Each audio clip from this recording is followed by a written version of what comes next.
A church full of grace. The News Church.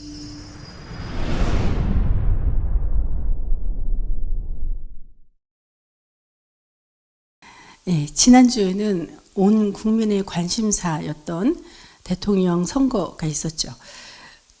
여러분, 내가 지지하는 후보가 당선되어서 기쁨을 누리신 분도 계실 것입니다. 그러나 아쉽게도 그렇게 기도를 많이 했는데도 불구하고 낙선하여서 마음이 무거운 분도 계실 줄로 압니다. 정치인들은 선거 때마다 국민이 이 나라의 주인공이다 이렇게 외치고 말하지만 실제로는 국민을 주인으로 섬기는 그러한 정치인은 많지 않은 것 같습니다. 그렇다고 대통령이 이 나라의 진정한 주인공도 아니죠. 신앙인인 우리는 중요한 결정을 앞두고 참다운 마음으로, 간절한 마음으로 기도했을 줄 압니다. 그렇다면 우리가 선택한 후보가 당선된 것이 하나님의 응답을 받은 것이고, 그렇지 않은 경우에는 응답을 받지 못한 것일까요? 우리는 이번 대선 경험이나 삶의 어떤 상황에서든 사람의 관점이 아닌 하나님의 관점으로 바라봐야 합니다. 우리의 생각대로 일이 풀리든 잘 풀리지 않든 뜻대로 되지 않든 그것은 일시적인 실망이거나 잠시의 기쁨일 뿐이지 그것은 영원하지 못하다는 거예요. 사람의 생각은 좋다, 나쁘다, 또는 맞다, 아니다. 이렇게 이분법 안에 이렇게 갇히지만 하나님은 말씀을 통해 우리에게 그분의 생각과 관점을 깨닫게 해 주시는 줄로 믿습니다. 그래서 오늘 본문 이사야 33장 23절부터 시작되는데요. 바로 그 전 구절인 22절 말씀 본문과 이렇게 연결이 돼요. 22절은요. 대저 여호와는 우리 재판장이시요 여호와는 우리에게 율법을 세우시니요 여호와는 우리의 왕이시니 그가 우리를 구원할 것임이라. 우리를 만드신 하나님만이 살아 역사하시며 우리의 왕이 되셔서 우리를 다스리시고 구원하십니다. 우리가 원하는 방향으로 일이 되어야만 좋은 응답이고 그렇지 않으면 나쁜 일이라는 것은 옳지 않은 생각이에요. 하나님의 높고 깊고 넓으신 그 헤아림은 사람으로선 전혀 다 알지 못한다는 것이에요.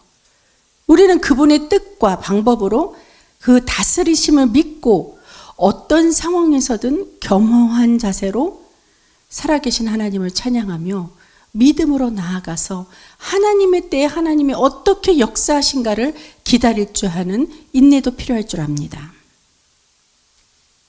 뉴스에서 들려오는 소식들은 마치 거친 폭풍 속을 향해 항해하는 그 배처럼 우리의 마음을 흔들어 놓습니다.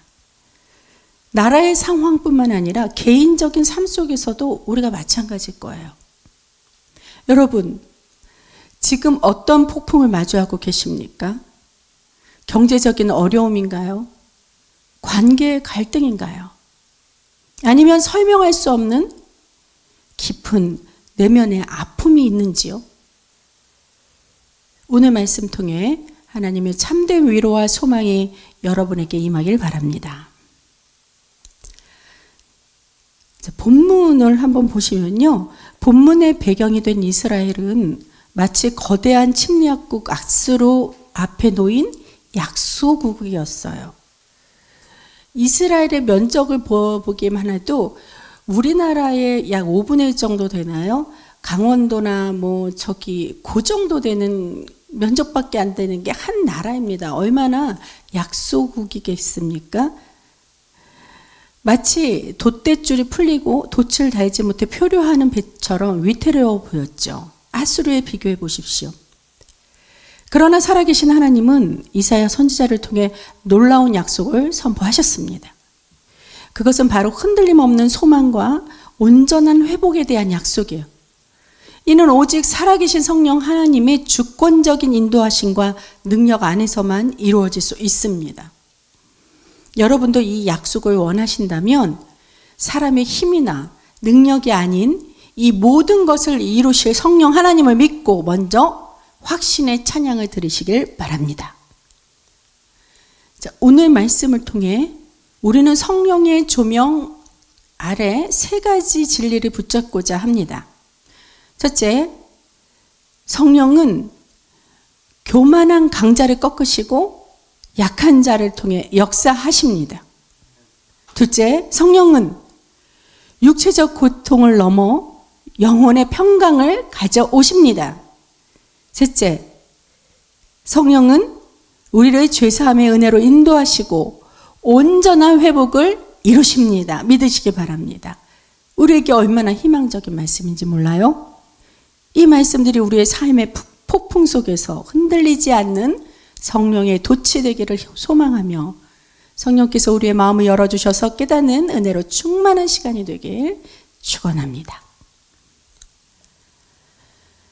자, 이제 우리 본문을 보면은 23절입니다. 23절의 내용은 성령의 능력으로 꺾이는 교만과 그 반대로 구원받는 약자의 이야기가 나옵니다. 23절 상반절은 이렇게 시작하죠.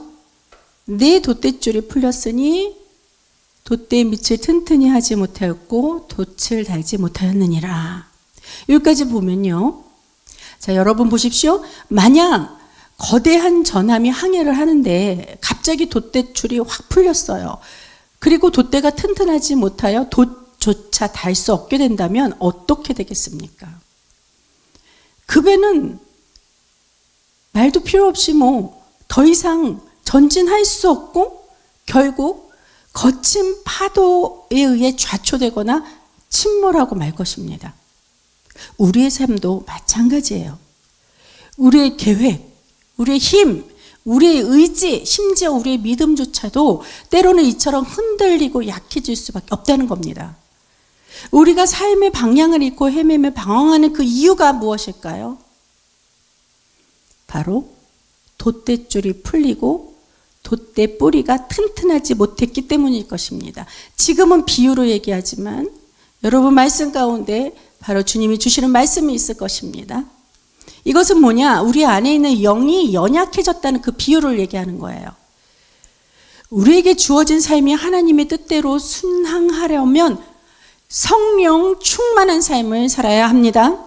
만약 내 생각과 내 힘대로만 살아가려 한다면 성령의 줄을 놓치게 되고 성령의 믿음 뿌리가 단단하지 못하게 됩니다. 정답이 여기 있어요. 성령 충만. 우리가 돛대줄을 놓치고 그 돛대의 밑이 튼튼하지 못하게 된다면 원하는 목적지에 도달하지 못할 뿐더러 우리의 삶도 배가 좌초되는 것처럼 우리도 그런 위험에 닥칠 수 있다는 겁니다. 자, 말씀에서도 아수르를 비하하여 세상의 교만을 상징하고 있죠. 그러나 어떻게 하나님이 반전의 역사를 하시는지 볼까요? 이 본문에서 말하는 너라는 것은 당시 최강의 군사력을 자랑하며 이스라엘을 억압하던 그 강력한 제국 아수르가 있었죠.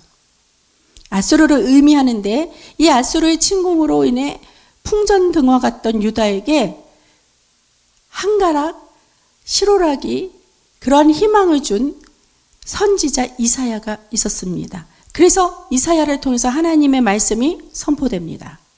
그것은 바로 강력했던 아수르가 한순간에 무력해질 것이며 결국 그들이 몰락할 것이라는 그러한 예언입니다. 인간의 지혜와 힘으로 세워진 제국은 아무리 우리 사람의 눈엔 강해 보여도요, 성령 하나님의 주권적인 역사 앞에서는 한낱 부러진 돛대 불가하다는 것을 분명히 보여줍니다. 이것은 비단 아수르만이 아닐 것입니다. 지금 순간의 통치를 잡은 권력이 있다면 내가 지금 힘을 누리고 있는 어떠한 그러한 권력이 있는 자라면 이 하나님이 세워주신 자가 아니라면 분명히 하나님의 그 반전의 역사가 이루어질 것이라는 겁니다. 그것이 없다면 저와 여러분 같이 연약한 이 약자는 이 세상에 살아갈 힘이 없게 되죠. 그래서 역사는 이 예언이 그대로 성취되었음을 증명하고 있어요. 아수르는 결국 신흥 강대국인 바벨론에 의해 멸망되죠. 한때 세상을 호령하던 그들의 위세는 한순간에 꺾여 버리고 사라졌습니다. 이는 우리에게 무엇을 가르쳐 줍니까? 세상의 권력, 재물, 명예, 그 어떤 것도 영원하지 않다는 사실입니다. 사람의 관점에서는 이런 것들이 삶에서 가장 중요한 것처럼 보여 열심히 성취하고 내 능력 있냐, 그래서 내가 성취했냐 의시되고 자랑하고 싶겠지만 인간이 쌓아올린 그 바벨탑은 언젠가 무너지게 되어 있습니다. 성경에 나오는 바벨탑 사건 우리가 잘 알고 있죠. 성령의 바람이 불면 인간적인 모든 교만과 스스로 견고하다고 여기는 모든 지는 무너질 수밖에 없다는 거예요. 그러기에 성령의 능력으로 말미암아 우리같이 약한 자를 강하게 하시는 그러한 소망 안에 우리가 찬양할 수 있게 되는 겁니다. 그래서 본문의 23절 말씀 거기서 끝나지 않고 하반절에 보면 이렇게 놀라운 반전을 선포하고 계시죠. 자, 때가 되면 많은 재물을 탈취하여 나누리니 저는 자도 그 재물을 취할 것이며. 아수르가 바벨론에 멸망됐어요. 그 이후에 약하고 소외되었던 유다 백성들이 승리하여 그들의 재물을 탈취하여 나누게 될 것이라는 하나님의 약속입니다. 심지어 저는 자, 온전하지 못한 자까지도 그 재물을 취할 것이라고 말씀하셨어요. 이는 성령께서 약하고 보잘것없는 자들을 들어서 사용하시고 그들에게 하나님의 풍성한 은혜와 회복을 부어주시는 역사를 분명하게 보여주고 있는 기록입니다. 고린도전서 1장 27절에 이 진리를 더 강조하고 있죠. 하나님께서 세상에 미련한 것들을 택하사 지혜 있는 자들을 부끄럽게 하려 하시고 세상에 약한 것들을 택하사 강한 것들을 부끄럽게 하려 하시며. 여러분, 혹시 여러분의 삶에서 너무나 크고 강해 보여서 도저히 이길 수 없을 것 같은 문제가 있습니까? 거대한 골리앗처럼 여러분을 위협하는 절망의 덩어리 같은 것 여러분 느끼신 적 있을 겁니다. 그러나 하나님께서는 우리가 이처럼 약하고 흔들릴 때 우리를 결코 홀로 내버려 두시지 않는다는 거예요. 바로 이때 성령님께서 우리 삶에 개입하셔서 우리의 풀린 돛대줄을 다시 묶어주시고 약한 돛대뿌리를 튼튼하게 세워주십니다. 성령님은 우리의 약함을 아시고 우리의 부족함을 채우시는 분이십니다. 믿으시기 바랍니다. 성령님은 우리 안에 역사하시어 마치 나침반처럼 삶의 바른 길로 우리를 인도하시고 이끌어 주십니다. 이는 마치 내비게이션을 보며 우리가 운전하는 것 같아요. 초기에는 내비게이션을 신뢰하지 못했던 사람들도 있었지만 왜 연구했을 때 내비게이션 처음 나왔을 때 잘 맞지 않고 뭐 이랬었잖아요. 그래서 처음에는 별로 신임을 신뢰가 가지 못했어요. 그러나 이제는 많이 개발이 돼서 진짜 지금은 거의 정확도가 100%는 아닐지라도 90% 이상 가깝지 않습니까? 그래서 이제는 그 정확성을 믿고 목적지까지 따라갑니다. 그렇듯이 성령님의 체험 또한 마찬가지라는 거예요. 성령님은 그 한 점의 실수도 한 점의 오류도 없습니다. 우리가 한번 성령님을 체험하고 나면 그 강력한 믿음으로 우리를 붙드심을 깨닫게 될 것입니다. 그러므로 성령님은 시련과 유혹 속에서도 우리 안에 그리스도의 사랑과 능력을 확신하게 하심으로 어떤 풍랑에도 흔들리지 않는 굳건한 믿음의 돛대가 되게 하십니다. 할렐루야. 우리가 지치고 좌절할 때면 성령님은 우리에게 새 힘을 공급해 주시고 감당할 수 없는 일들을 해낼 능력을 주셔서 세상을 이길 힘을 주십니다. 또한 성령님은 우리가 말씀 안에 깊이 뿌리 내도록 도우시며 말씀이 우리 삶의 중심이 될 때 어떤 외부적인 흔들림에도 넘어지지 않는 견고한 반석 위에 우리를 세워주시는 분이십니다. 그러므로 나의 지식으로 계획한 것이니 내 능력으로 이루어졌다고 말하지 않는 겁니다. 나의 인성과 교훈 덕분에 내 옆에 있는 사람과 내 덕분에 사람 되었다고 자랑하지 않아야 합니다. 성령님은 세상의 힘을 자랑하는 자들을 무력하게 하시고 오직 겸손히 주님을 의지하는 우리에게 놀라운 승리와 회복을 선물하십니다. 약하고 부족하다고 느껴질지라도 성령 안에서 우리는 강합니다. 우리의 돛대줄이 풀리고 돛대 뿌리가 튼튼하지 못할지라도 우리에게는 성령님이 계십니다. 성령님께서는 우리의 삶을 굳건하게 붙드시고 우리의 영적인 항해를 안전하게 이끌어 주실 것입니다. 그러기에 성령이 주시는 그 영혼의 평강이 저와 여러분에게 있는 줄 믿습니다. 이 말씀이 본문 24절 상반에 있는데요. 치유하시는 성령님이 우리 죄를 용서하시고 강하게 하신다는 그런 내용입니다. 자, 그 거미는 내가 병들었노라 하지 아니할 것이라 이렇게 선포하고 계세요. 24절 상반절에 이 말씀은 단지 육체적인 질병을 넘어 영혼의 깊은 상처와 고통, 곧 질고를 포괄하고 있어요. 당시 아수르의 침략으로 인해 육체적으로 병들고 영적으로 피폐해진 유다 백성에게 하나님이 주신 희망의 약속이었습니다.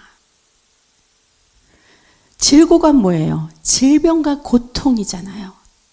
질병은 육체로부터 오고 고통은 영으로부터 발생됩니다. 그러므로 병의 근원은 영적인 것을 제외하고는 어떻게 표현할 수도 말할 수도 설명할 수도 없는 거예요. 이러한 질고의 근원이 우리의 모든 죄에 있음을 성경은 분명히 말씀하고 계세요. 창세기 3장 17절에서 19절에서 보듯이 아담의 불순종으로 죄가 세상에 들어왔고 그 결과 우리는 육체적인 질병과 죽음뿐 아니라 영원한 영적 사망과 고통에 이르게 되었죠. 죄는 하나님과의 관계를 깨뜨리고 이는 마음의 상처, 관계의 단절, 삶의 의미 상실, 깊은 절망감과 같은 영적인 병으로 이어지는 겁니다. 이 영혼의 병은 결국 우리의 육체와 삶 전체에 영향을 미치게 되죠. 하나님께서는 이사야 선지자를 통해 이스라엘 백성이 그들의 질고가 어디서부터 비롯되었는지 깨닫게 하셨고 아수르의 환난 속에서도 회복하게 해 주시겠다고 약속하셨습니다. 오늘날 우리도 사단의 영적 공격을 끊임없이 받으며 살아가고 있어요. 영이 예민한 사람은 그거를 금방금방 느껴요. 영적으로 죽어있는 사람이 뭔지 모르게 내가 계속 어디에 묶여있고 고통받고 일이 풀리지 않고 마음이 불안하고 두렵고 이런 것들이 다 사단의 공격입니다. 스트레스로 인한 두통, 불안, 공황장애 그리고 그로 인한 관계 단절 등 이러한 모든 질병들의 그 근본적인 원인을 아는 것이 바로 치유의 시작이에요. 그래서 그 치유의 방법, 치유될 수 있는 영적인 약이 무엇이느냐? 세상이 줄 수 없는 바로 하나님의 평강인 줄로 믿습니다. 그래서 요한복음 14장 27절에 예수님을 통해 이렇게 말씀하셨어요. 평안을 너희에게 끼치노니 곧 나의 평안을 너희에게 주노라. 내가 너희에게 주는 것은 세상에 주는 것과 같지 아니하니라. 너희는 마음에 근심하지도 말고 두려워하지도 말라. 이 말씀처럼 성령 하나님이 주시는 이 평안이야말로 진정한 치유와 회복입니다. 세상이 주는 물질적인 풍요나 명예는 일시적인 쾌락에 불과해요. 영혼의 근본적인 갈급함을 채워주지는 못합니다. 그러나 성령께서 주시는 평강은 환경과 상황에 흔들리지 않는 뿌리 깊은 평안이에요. 고통과 역경 속에서도 흔들리지 않는 그 내면의 고요함. 누가 찔러도 상처받지 않고 뭐라고 욕을 해도 화가 나지 않고 이러한 내면의 깊은 고요함이 있다는 거예요. 그리고 죄책감과 절망으로부터 벗어나는 자유함은 오직 성령 하나님만이 주실 수 있는 귀한 치유입니다. 성령 안에서 맺히는 평강이란 이 귀한 열매는요, 우리가 내 자신의 죄를 깨닫고 예수 그리스도 십자가를 통해 죄 사함의 은혜를 확신할 때 비로소 누리게 되는 것입니다. 그래서 우리는 죄 사함으로 시작되는 그 완전한 회복으로부터 우리가 치유될 것이라는 그 하나님의 약속이 우리 오늘 본문 마지막 33절 이사야 43장 24절 하반기 말씀에 하나님께서 약속해 주셨어요. 마지막 본문 24절 하반절에 거기에 사는 백성이 죄 사함을 받으리라. 이렇게 말씀이 예언되었죠. 우리는 분명히 죄 사함을 받으리라라고 하나님께서 그렇게 약속해 주셨어요. 우리를 향한 하나님의 약속은 우리의 죄 사함에 있다는 거예요. 딴 데 있는 게 아니에요. 하나님의 약속된 궁극적인 이유이자 가장 중요한 핵심은 바로 죄 사함을 받으라는 말씀이 되겠죠. 아무리 많은 재물을 얻고 육신의 병이 나았다고 해도 이 죄의 문제가 해결되지 않으면 진정한 평강과 행복은 없습니다. 나의 행복과 나의 평강만 없는 게 아니라요, 그 나의 불행함과 나의 불안함과 나의 불행으로 말미암아 곁에 있는 사람까지도 덩달아 피해를 줄 수 있다는 겁니다. 마치 겉만 번지르르한 건물의 기초가 부실하여 언제든 무너질 수 있게 되는 것과 같죠. 우리가 주 예수 그리스도 이름으로 복음의 영향력을 끼칠 수 있어야 되는데, 옆에서 있으면 언제 무너질지 모르는 사람이라면 하나님이 그 도구를 쓰실 수 없다는 거예요. 그러기에 죄 사함을 근본으로 아픈 것도 치유되고 잃었던 죄물도 다시 회복될 것이며, 강한 자로부터 억울함을 당한 우리 같은 저와 같은 여러분과 같은 그 약한 자라도 구원을 받을 수 있게 될 거라는 것을 여러분 하나님 주시는 말씀을 통해 반드시 믿으시길 바랍니다.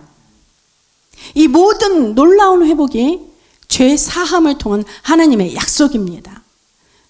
예수님의 보혈은 우리의 죄를 깨끗이 씻어내는 유일한 길이 되어 히브리서 9장 22절 피 흘림이 없은즉 사함이 없느니라 이렇게 말씀하고 계세요.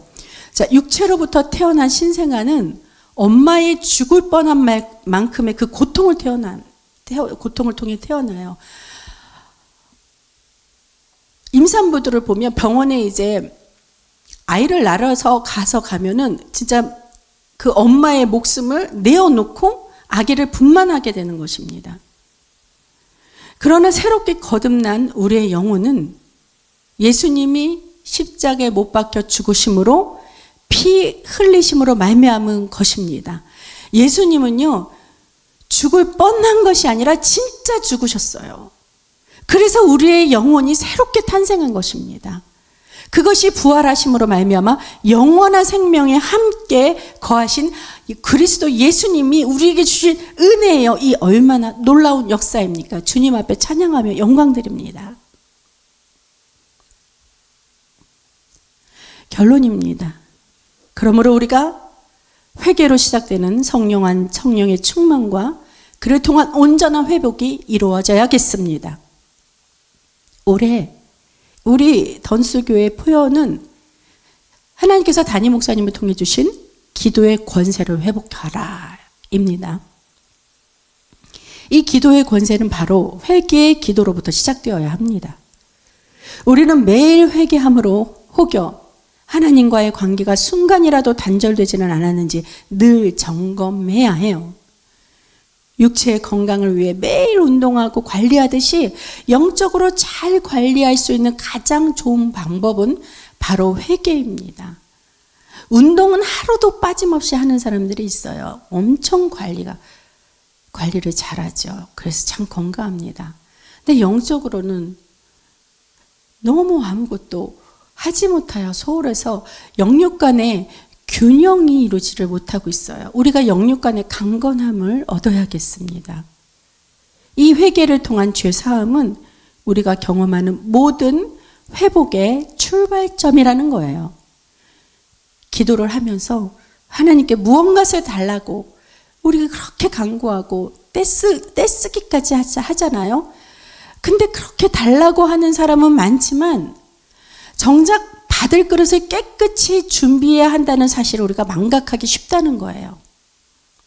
성령 하나님의 역사하심으로 말미암아 우리가 기도한 것이 응답되고 우리가 받을 것이 채워지기를 원하고 그렇게 하나님께 기도한다면 우리가 회개를 통해 우리 그릇을 깨끗하게 해야 되는 것입니다. 성령 하나님은 정결한 곳에서 일하시지 죄로 더럽혀진 곳에서는 임하실 수가 없기 때문이에요.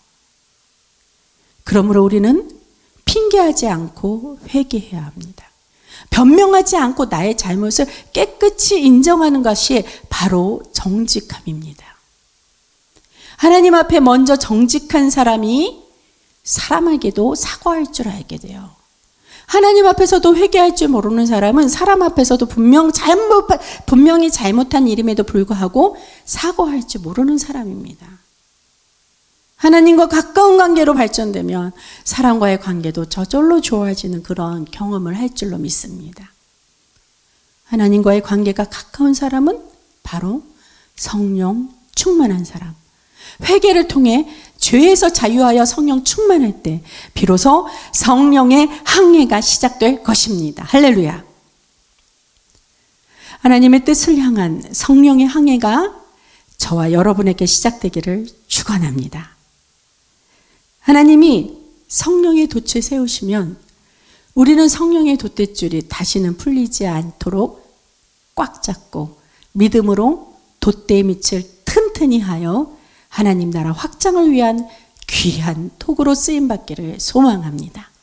그렇게 할 때 하나님께서 우리의 영과 육의 모든 것을 회복시켜 주시고 채워 주실 것입니다. 성령 하나님의 역사를 찬양하며 하나님께 영광 돌리는 귀한 열매의 주인공들이 저와 여러분이시기 다 되시기를 그리스도 예수님 이름으로 축원합니다. 기도하시겠습니다.